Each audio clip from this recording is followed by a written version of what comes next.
আসসালামু আলাইকুম প্রিয় দর্শক, যারা আমার ভিডিওটা দেখতেছেন তাদেরকে অবশ্যই স্বাগতম এবং অসংখ্য ধন্যবাদ।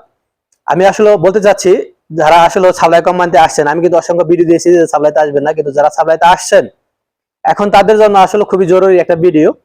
দেখা গেছে আপনার ইকামা দেয় নাই কিংবা ইকামা দিছে, এখন কোম্পানি আপনাকে চাচ্ছে যে আপনি অন্য কোনো কোম্পানি যাতে কাফালা না হতে পারেন কিংবা আপনি দেশে না যাইতে পারেন, এরকম একটা সিস্টেম তারা বেশিরভাগ সাপ্লাই কোম্পানি করতেছে বা করে থাকে।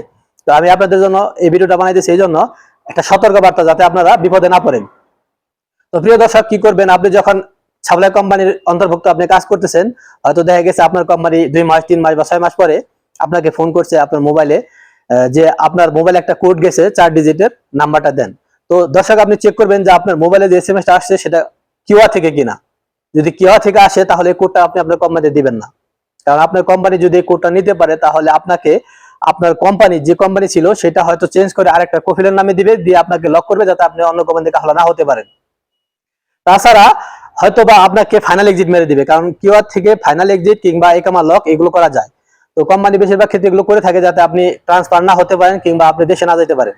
তো সেদিকে সাবধানতা অবলম্বন করবেন, খুবই সতর্কতার সাথে। আপনারা যদি কখনো কোম্পানি আপনার কাছ থেকে কখনো এই কিউআর কোডটা চায়, আপনি আপনি বলবেন আপনার মোবাইলের সমস্যা কিংবা আপনি এই কোডটা দিবেন না বা রাজি থাকেন না। যদি আপনি কোডটা দেন তাহলে আপনি অবশ্যই বিপদে পড়ে যাবেন, আর আপনি কখনো কাফালা হতে পারবেন না, কারণ আপনাকে কোম্পানি পারমিশন দিবে না।